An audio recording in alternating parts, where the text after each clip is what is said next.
While we have some big collaborations this month and the return of some classics, the most surprising thing we're going to be getting this month is actually something that Jordan Brand and Nike has never ever done before, and I'm really excited to discuss it. We're going to get into that and much more today as we go through all of the releases for July of 2025. Now, aside from all the stuff I'm mentioning in today's video, there is going to be some really good stuff planned for July, that of which is going to be a surprise. So if you want early info for anything like that, consider joining Endurance with the link in the description below. Not just for sneakers, but if you want to broaden your horizons as a reseller, and this is a great month to do it, get into Pokemon reselling too. We're the best by far doing it. Kicking off the month slowly with July 1st for $100, we got the A1 Her Time to Shine in grade school sizes. Unfortunately, these are just going to be personals. Also on July 1st for $150, we got the Nike Book One Night. These are also going to be personals only. Actually, $155, excuse me. Nike's raising prices. Also July 1st for $210, we got the Rob Dillingham Nike GT Cut 3 Turbo. These are also going to be personals, and the same goes for the Reed Shepherd Nike GT Cut 3 Turbo, which is also dropping July 1st for $210, just personals for these. And finally, for July 1st, starting off slowly again, we got Jordan 14 Golfs, this time in the Hyper Royal colorway, dropping for a whopping $235. The nerve that Jordan Brand has to drop these for $235 is absolutely insane. Anyway, these are definitely personals. Next up, a little more exciting, on July 3rd for $120, we got the SB Dunk Low Dark Team Red Olive Flak Parachute. Unfortunately, I'm not expecting these to resell, but if you want a personal, I am expecting these to sell out, especially in the large sizes, so don't sleep if you want a personal pair, but not for resale. A lot more exciting, on July 3rd though, we got a return of an absolute classic. This is the Jordan 3 Pure Money, and they're dropping for just $205, not $215, not $225, just $205, which is absolutely lovely. This is one of my favorite Jordan 3s. It's super clean, all white. I'm excited to get a personal, and if you want a personal, it shouldn't be too hard to get these. Stock on them is relatively high. For Nike US alone, it's going to be 35,000 pairs, which is about the same stock as what we saw for the highly demanded Jordan 3 soles. Those sold out, and they are reselling, not really for a profit after fees, but they're over retail. When it comes to these, I'm not expecting these to be profitable. At best, maybe if you don't have tax in your state and you sell them locally off of platforms, you can make a little bit, like a couple dollars profit off the very large size, but mostly these are just going to be personals, and I'm not mad about that at all because just need these for the collection, and I'm sure a lot of you guys agree. Next up, on July 5th, we got another Jordan 5, this time the Jordan 5 Luminous Green in women's sizes. These are just going to be $200, but I think that's probably going to change to $205. This is just a mock-up we see now. I'll have to update you guys with more accurate images, and I'm pretty sure these are probably going to be delayed. We'll see as we get closer to the drop though, but it's looking that way for sure right now. I'm not expecting these to be profitable, just personals. Then on July 11th for $145, we got another Nike Book One in Desert Camo. I'm also expecting these to be personals only. Much more exciting, on July 11th, we got an absolutely huge collaboration, and not only is it huge, but it's actually extremely limited.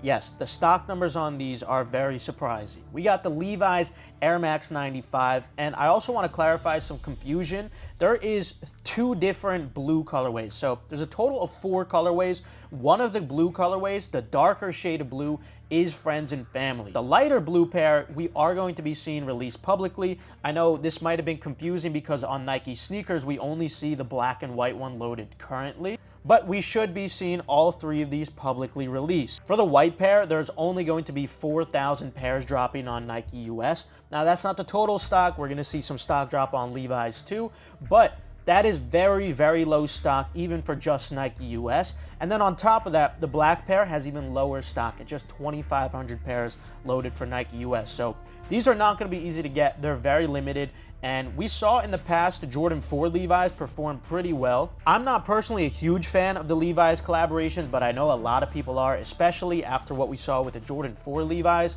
And I think there's definitely enough demand for these, combined with the very low stock, for these to perform very well, at least for decent profit, potentially with a good margin, definitely on large sizes like 11 and above. And I think even on those smaller sizes too, you should be able to make a little bit of brick profit to lunch money, worst case scenario. But yeah, these are not going to be easy to get, very limited. Not only are they going to be dropping on Nike sneakers, remember they're going to be dropping on Levi's too, and we are monitoring Levi's inside of Endurance. So if you're looking for a good Levi's monitor and you want to catch a drop here, consider joining. The links in the description below. And we also have a free group there too where we give out free information, so might as well check it out. Then on July 17th, we got the LeBron 21 Prime 93. Always cool to see these Prime colorways, but unfortunately on this LeBron, I'm expecting them to just be personals. Then more interesting, on July 18th, we're getting another Kobe 6. This time a really wild out there colorway. It's going to be the total orange colorway, so great for playing basketball, but not really for everyday wear, but it might be cool to have in your collection.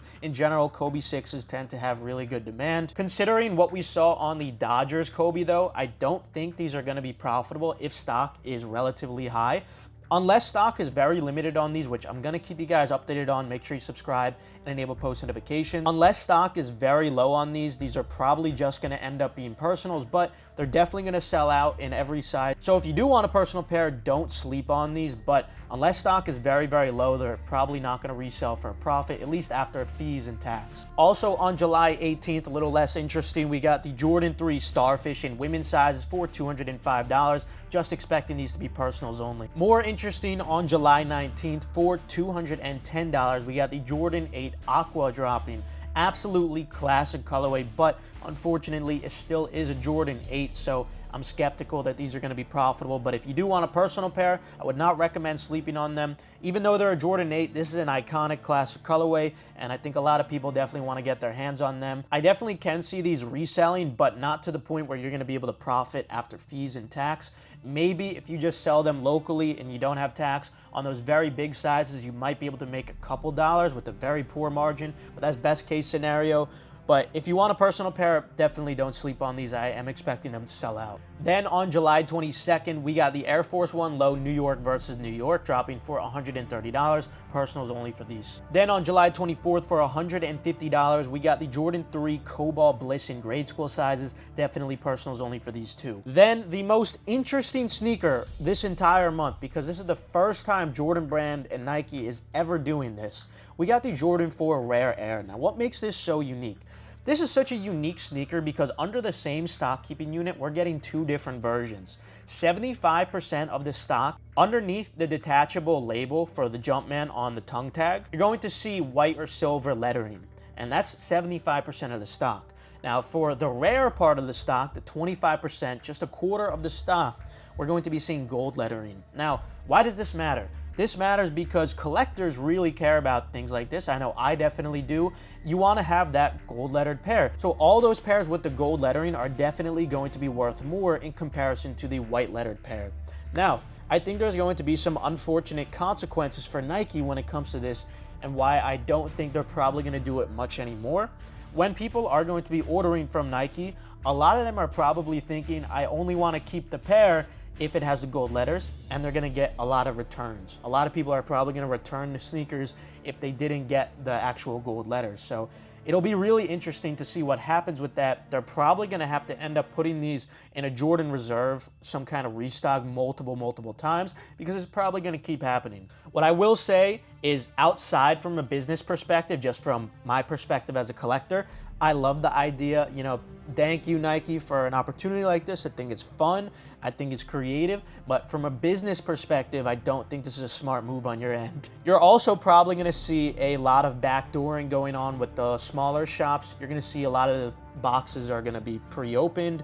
People are going to be looking through to find the gold pairs, and overall, when it comes to resale value on these, I think if stock's low enough, both pairs should be profitable. The white lettered pairs, probably just going to be lunch money to brick profit, nothing really significant because retail is a little higher at $225 for these. But the gold lettered pairs should be profitable with a decent to good margin, especially in the larger sizes.